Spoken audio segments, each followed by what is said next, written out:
When looking at the long, dark history of metal, you have no choice but to start with doom metal. I mean, you do have a choice, but doom metal is where it all began. There were heavy bands before metal: the Jimi Hendrix Experience, Cream, Blue Cheer, Iron Butterfly. There were bands with spooky vibes: Coven, Comus, Black Widow, Screamin' Jay Hawkins. But when the first actual metal band arrived, playing heavy, down-tuned riffs, they weren't just inventing metal, they were inventing doom. I'm Michael, and this is Eclecticism. Prepare to meet your doom.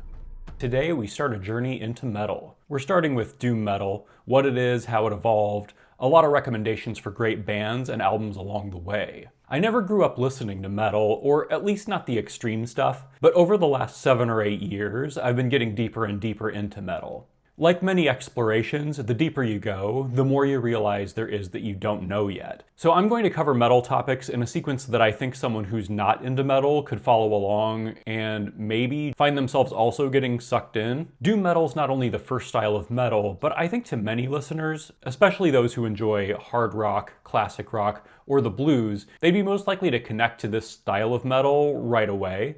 But even in this first metal video, you will see how doom has evolved into a range of sub-genres, some of which are more challenging and experimental than others. If you want to follow this journey into metal past the first episode, why not take a moment to subscribe? It's fun and easy. Where did metal start? With a little band from Birmingham, England. A little niche band only us music hipsters know about, Black Sabbath.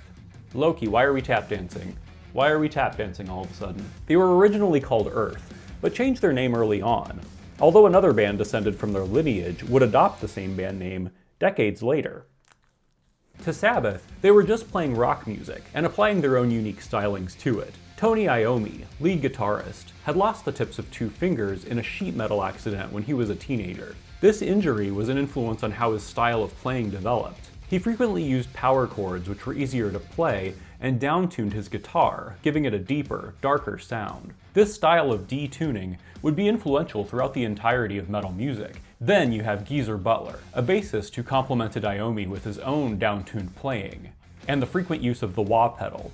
The nickname Geezer came from his tendency as a kid to go around calling everyone geezer, which is British slang that basically is like going around calling everybody dude or bro. So he ended up with Geezer as a nickname to this day.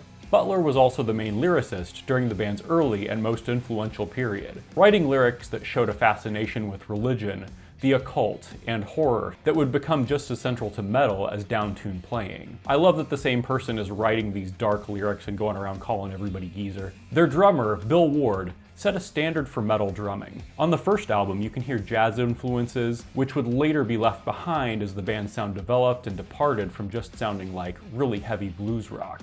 He often didn't play a beat in the traditional sense, instead playing around the heavy guitar riffs, a counterpoint to them, creating a drumming sound with an aggression to match the guitar and bass work. And then you of course have Ozzy Osbourne. Ozzy's distinct voice sometimes sounded like a tortured wail, and his delivery of the dark and apocalyptic lyrics of Butler served to bring out a greater level of eeriness than a more traditional vocalist might have been able to get out of them. Altogether, Black Sabbath was a monumental band, where every part was amazing, yet they were still more than the sum of their parts. Do you like Black Sabbath, Loki? Okay, let's go shut that window because people are fucking loud. So, where do you start with doom metal? You start with Black Sabbath. Some people say their first 4 albums are perfect, others say the first 5. The correct answer, though, is that the first 6 Black Sabbath albums are amazing, chef's kiss, brilliant. The Ozzy era lasted for their first 8 albums, and those last 2 are more hard rock and feel a bit diluted from the original sound. Since we won't be circling back to Sabbath later in the series, I'd also recommend listening to the albums with Ronnie James Dio on vocals for some good straight up heavy metal. And way too many people sleep on the Tony Martin albums. At least check out Headless Cross when you're exploring Sabbath, and if you like that one, dig further into some of the others like Cross Purposes and Tear. Doom started with the Ground Zero metal band, but it didn't become a genre for more than a decade. It was the early 80s when a specific style started to develop, and one of the first bands on that path was Witchfinder General, also from the UK. They formed in '79, and their debut album came out in '82. Death Penalty was Sabbath worship, very much continuing the riff styles pioneered by Sabbath. Despite the fact that heavy metal had grown into its own genre at this point, bands didn't tend to sound much like Black Sabbath.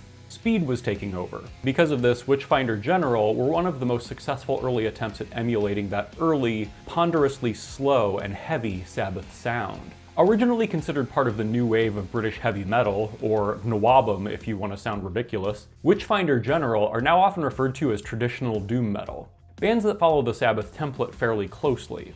They were named after the classic horror film Witchfinder General, and they didn't receive that much acclaim during their own time. In fact, their music was overshadowed a bit by their album cover artwork. For their first album, Death Penalty, they posed with a topless model in the churchyard of an actual church, without the permission of the reverend, naturally. Eat your heart out, Roxy Music. The lyrics are full of sex, drugs, rock and roll, and LARPing about burning witches. Overall, it's not that dark compared to a lot of doom, but it is fun in a campy sort of way, and it has some memorable tracks. The other iconic early doom metal bands weren't associated with that new wave of the UK, but sprung up in the United States. You have Pentagram from Virginia. They formed in different incarnations in the early 70s, but their sound shifted quite a bit by the time of their first album, which didn't come out until '85. Originally self-titled and later renamed Relentless, this is a grittier and more underground sounding take on doom, with rougher production, but just as heavy of riffs. As a fan of garage rock and crusty sounding punk and metal, Relentless is a real treat for me that I highly recommend. Their next two albums are also excellent, and if you like the first one, I suggest trying the next couple out as well. Pentagram eventually came to be considered one of the big four of doom metal, because in almost every metal subgenre, there apparently needs to be a big four. The second of these big four was, believe it or not, a Christian heavy metal band from Chicago. Trouble formed in 1978, and their more hopeful lyrical tone led to their label Metal Blade marketing them as white metal, contrasted with black metal. Don't let any of that discourage you from checking out this kick-ass band though. Editing Michael here. I came across an interview after I was most of the way done with this video. It turns out they never really embraced or were into the whole Christian metal idea. Their lyrics were religious and a bit epic, building on the religious lyrics of Sabbath. They didn't feel like they were doing anything drastically different from what Sabbath was doing.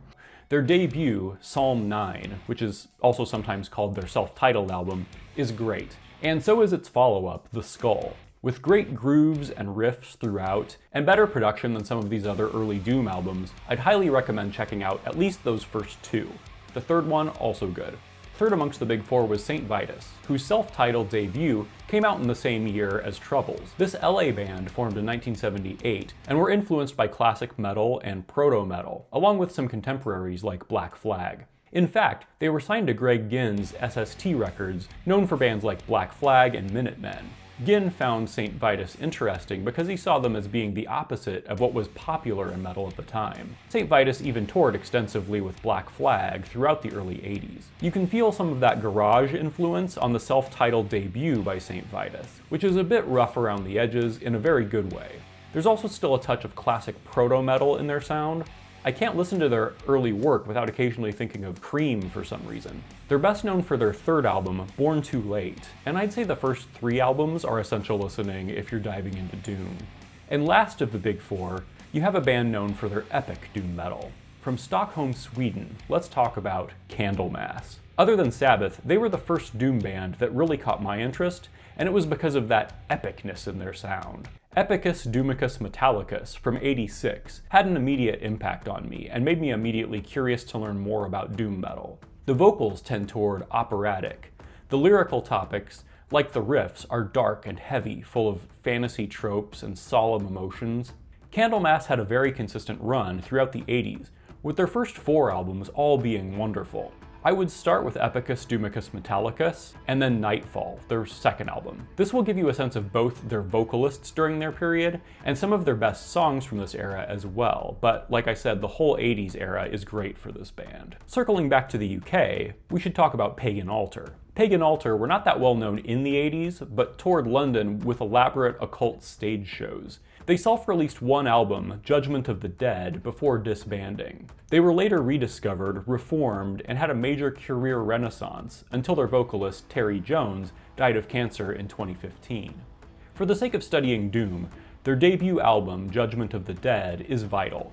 This is one of the rougher albums on this list, production-wise and sound-wise, but the rough production brings out the heaviness of the music and adds a certain mystique as well, I think. Throughout the 80s, we saw the stylings of early Sabbath becoming its own style of metal, but the 90s were when the subgenre began to proliferate into many sub-subgenres. Everything we've covered so far could be considered traditional doom metal, other than Candlemass, who were the pioneers of epic doom. Another epic doom band who rose to prominence in the 90s was Solitude Aeturnus. From Arlington, Texas, they started off as just Solitude, choosing this name because both Candlemass and Black Sabbath had songs with this title. They added the Aeturnus to their name shortly after that. Robert Lowe's soaring, clean vocals sound operatic, but to a less over-the-top degree than what you get with Candlemass. Epic doom tends to employ clean and operatic vocals, and its songs often focus on mythology or fantasy. While still having a dirgeful pace and heavy riffing, the tone of epic doom aims for more grandeur than other styles often do.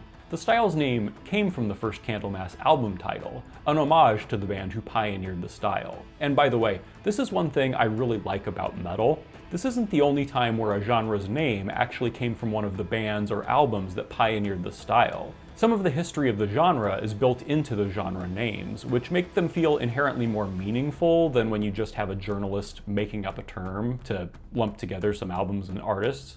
For exploring Solitude Aeturnus, I recommend starting with their debut, Into the Depths of Sorrow. This is an iconic doom album, even if I don't love this cover. And it shows a bit subtler yet still beautiful approach to epic doom. This is an example of a band who wasn't doing anything drastically new, but wrote such great songs with such great riffs that I don't really care if they sound fairly similar to Candlemass. Their whole run of albums through the mid-2000s was really consistent and stayed within that sound of epic doom, doing it really well. And then the 90s also saw the development of death doom. This style merged elements of doom metal with frequently the growled vocals and double kick drumming of death metal, and an early example of this was Winter. Winter was a New York City band, although their album cover had me imagining they were from Norway or something. Into Darkness was their only release, and it's very dark, very gritty, and has what I can only describe as ugly mixing. Like a lot of the underground black metal of the early 90s, it feels like the production intentionally hones in more on atmosphere than clarity of the instrumentation or the vocals. And the atmosphere is probably an acquired taste too. It's a bit gritty, a bit DIY. I would say this is one of the least accessible releases in this video, and probably an oddity for those who are more curious about strange and extreme music. Winter only recorded this one album before dissolving, and they weren't well known in their time. But posthumously, they've become known for creating one of the first death doom albums, and Into Darkness now has a reputation as a classic of doom metal. But it wasn't the very first. Paradise Lost beat them to the punch by a matter of months with their first album. Paradise Lost was from Halifax, Britain, and started off blending death and doom metal on their debut.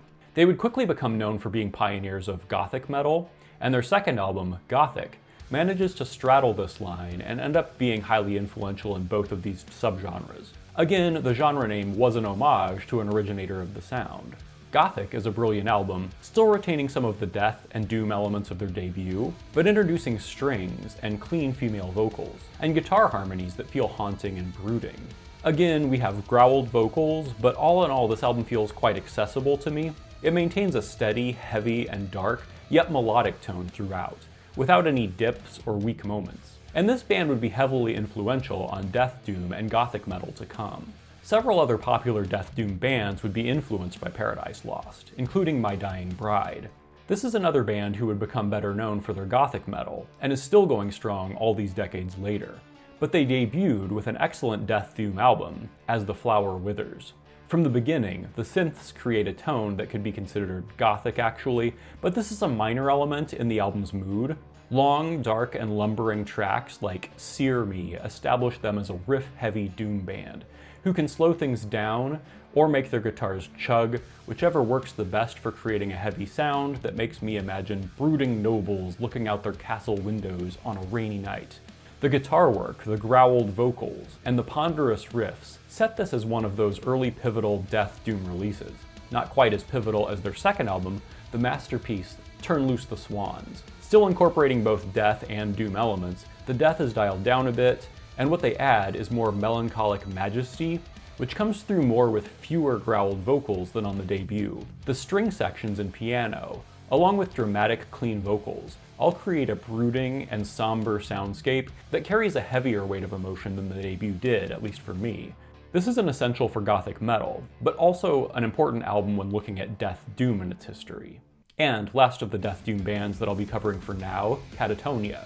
Formed in '87 in Stockholm, Katatonia has become a very well-known band with an evolving sound, and follow a similar trajectory to My Dying Bride in some ways. Their first two albums were some excellent death doom. Their second album, Brave Murder Day, is a classic. The growled vocals on many of this album's tracks are provided by Mikael Åkerfeldt from the band Opeth, who was a friend of the band. Due to some recent health issues with his vocal cords caused by the growls he was doing on that first album, Katatonia's lead vocalist, Jonas Rensk, was unable to perform the growls himself. The band moved away from these growls on their later releases, partially for the sake of Rensk's vocal cords, and partially because of the greater emotive range they felt they could explore through sung vocals.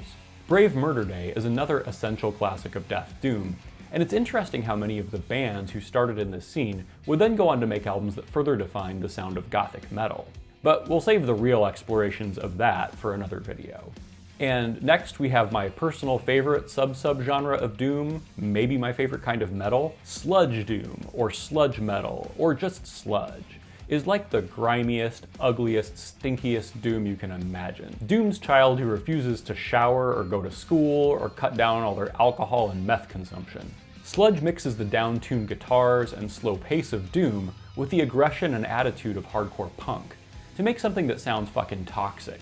Why is this really ugly take on doom metal so appealing to me? Maybe it's that I have much deeper roots in punk than I do in metal. As much as I enjoy dipping into some gothic death doom, what really hits my sweet spot is some filthy sludge. And for sludge, I want to start with Melvins. This is a San Francisco band, sometimes associated with the Seattle scene of the early 90s because of some brushes with that scene. In fact, it was Buzz Osborne, leader of Melvins, who taught Kim Thale of Soundgarden the detuning that became a huge element of many grunge bands' sounds. I've talked about this in another video if you want to click the button wherever it is.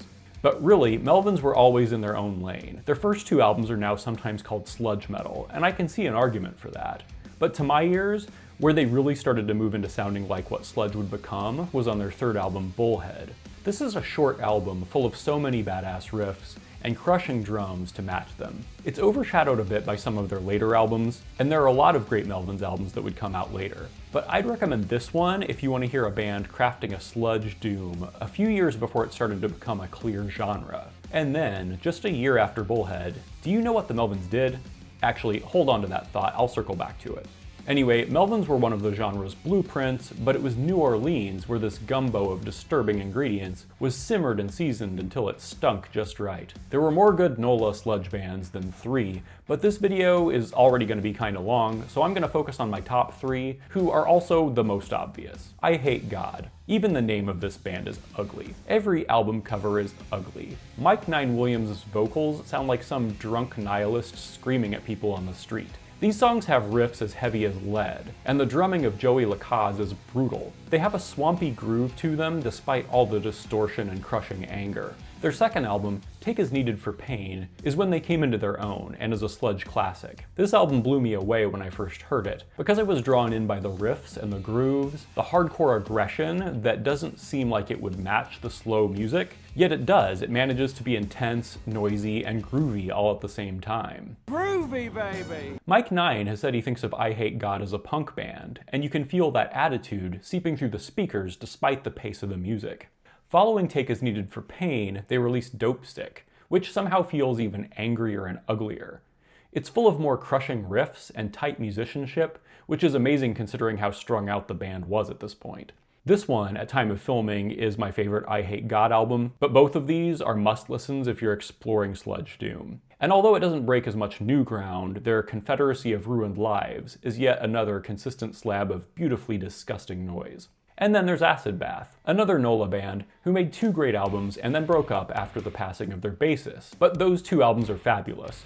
The first, When the Kite String Pops, is another of those huge classics of sludge or doom, or really just metal. This is apparently not a common take, but I was surprised how fun and accessible this album is, but it does have some elements in common with the Seattle music scene, like weaving in elements of rock, clean vocals, and blues into the sound, so there was a lot that maybe gave me a level of familiarity that a lot of people wouldn't have. It felt very palatable to me. This is a huge, heavy, and harrowing sludge album. Considering the reputation of this album among music fans, you've probably already heard it, but if you haven't, seriously, go check this one out. They followed it up with Pagan Terrorism Tactics, which shifts their sound and focuses less on sludge, but I think it's still an amazing album. So I suggest giving both albums a listen. And then last but not least from the New Orleans sludge scene, we have Crowbar. If there's a template for New Orleans sludge, it's Crowbar for me. They have the riffs, the heavily delivered vocals, and the slow, crunching grooves. They have neither the eccentric mix of genres as Acid Bath, or the raving drunk quality of Eyehategod. This could be seen as a positive or a negative depending on you, but if you want a more straightforward listen that's still a sonic assault, Crowbar has a whole lot to offer. And they might also be a good place to start with exploring sludge, since they capture the sound in what I think of as kind of the purest form. Their self-titled album is a great place to start. It finds a great balance of more memorable songs than on their debut, without giving up the slightly rough sound of that first album. This one was produced by Phil Anselmo from Pantera, who helped them achieve this balance. They have a run of good albums throughout the 90s and another peak in the early 2000s, Sonic Excess in its purest form, with the only album I don't really love in this period being Equilibrium. And the borders between some of these genres are a little vague, especially to newbies. But stoner metal has a lot in common with sludge. Both feature slow, heavy, repetitive riffs, and both often have a bit of a groove to them. Both can, to varying degrees, weave in blues influences, but stoner metal includes nods to psychedelic rock a bit more, and the hardcore punkish element of sludge is usually replaced by a less angry vocal delivery. Stoners are not known for being super pissed off. This next album, though, is held up as a classic of both sludge and doom. Electric Wizard's Dope Throne was very influential for the stoner and sludge sounds. Electric Wizard has been called the world's heaviest band, and whether this is true or not, heavy is an understatement when talking about their music. It's dense, layered, with enough bass to shake a Jenga tower over. Samples from old horror movies help to create a bleak and claustrophobic atmosphere. And a second monumental work of stoner metal is Dope Smoker by the California band Sleep. Dope Smoker is mostly known for the monolithic title track, which clocks in at 63 minutes and currently has a 420 stars on Rate Your Music.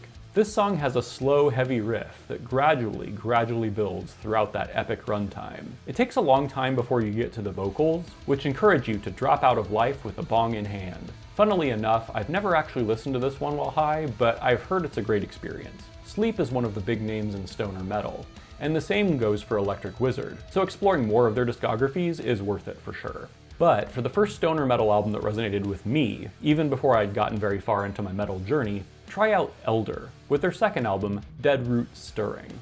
This album is stoner doom with progressive song structures, and to my ears, actually has a lot in common with heavy grunge. That is, you can hear a touch of classic rock beneath that heaviness that makes the songs memorable and accessible if you listen to much rock music. This has some great vocals, some really good choruses, good riffs, and it's a metal album I've spent a lot of time with. It helped me develop more of a metal ear. That's a weird thing to say. And now, the final branch of doom I'll be covering this time around, drone metal, is another extension of doom, and this takes the idea of slow and heavy to its extreme. This is metal slowed down so much that it becomes a heavy form of ambient music, bathing you in intense, heavy guitar noise that stretches on until it feels meditative. And where can we trace drone metal's history back to? Once again, Melvins. After making the blueprint for sludge, they released Lysol, an album with just one 31-minute track. The first roughly 10 minutes is a single riff, played at a patience-testing pace, over and over. I remember actually seeing them perform this track live back in the 90s, and this drone section extended long enough that some members of the audience started filing out to go smoke, or just talking amongst themselves. But if you offer the track your patience, the riff is like an ambient take on metal, for a while anyway, until the drone is abruptly shattered by Dale Crover's drumming, which doesn't come in until you've probably stopped expecting it to. With Lysol's opening showing what could be done with droning guitar textures, some bands dedicated themselves to exploring this even more. Earth, for example. Yes, this is the band who adopted Black Sabbath's original band name. This Seattle band has explored a variety of styles over their now multi-decades-long career, but their best-known work is probably Earth 2 Special Low Frequency Version. This one, to me, is an especially difficult album to get into, and part of this may be the fact that it's so long. The album is 3 tracks and clocks in at over 70 minutes. That's a lot of drone. I have a soft spot for Earth's later post-rock, Americana albums though, so this is one I keep trying to appreciate fully, and maybe one day I will. My favorite long-standing band who has explored drone a lot in their decades-long career is Boris. This Tokyo 3-piece are legends of metal, incredibly prolific, and have experimented with a wide range of musical styles over the last few decades. Drone, sludge, stoner rock, dream pop, noise, post-rock. But their early drone era is their most well-known period. Their debut, Amplifier Worship, sounds like you'd expect from its title. Glacial riffs with tons of feedback. Wailed vocals that would fit in black metal, culminations and climaxes, but also extended minutes of nothing but heavy and repetitive riffs. My favorite of their albums is Boris at Last, Feedbacker. This may just be because it was my first Boris album, and the first drone album I really spent time with and grew to appreciate. It's still a style of music I need to be in the right mindset to approach, but when I am, this album, or many of the other early Boris albums, will really hit the spot for me. They also have an interesting history of collaborating with other bands who are well respected in their own genres. In 2006, Boris created an album with another titan of drone, Sunn. Whenever I do a deep dive into drone, you can expect me to cover Sunn in more depth, although I did discuss them a bit when talking about Halloween ambient. They've worked multiple times with the experimental noise artist Merzbow, and just last year they released a collaborative album with Melvins called Twins of Evil. Boris, at their best, managed to create drone projects that incorporate enough variation that they can be both engaging and atmospheric, falling into the background at times and then suddenly erupting back into your awareness with a sudden shift. For my tastes, this is a wonderful blend. So if you aren't sure whether drone will be too slow-paced for you, or if not enough will be happening, an album like Amplifier Worship might be a good place to start. Look at all we've learned today. We've looked at the history of doom going all the way back to the early era of metal. We've seen how it became its own style of metal in the 80s and how that one style has split into a variety of different takes on metal in the decades since then. But you may be wondering, are there excellent new doom metal bands? And the answer to that question is absolutely. I'll be exploring modern doom metal pretty soon, so if you want to learn about many of today's best doom metal bands and albums, hit that subscribe button. If you like the content I do here, consider supporting the channel on Patreon. I wanted to start my exploration of metal with doom because of its importance to the history of metal, and because it's one of my personal favorite kinds of metal. But I do plan on exploring more subgenres of metal, along with an eclectic mix of other styles of music in the future. So thanks for watching Eclecticism, and I'll see you next time.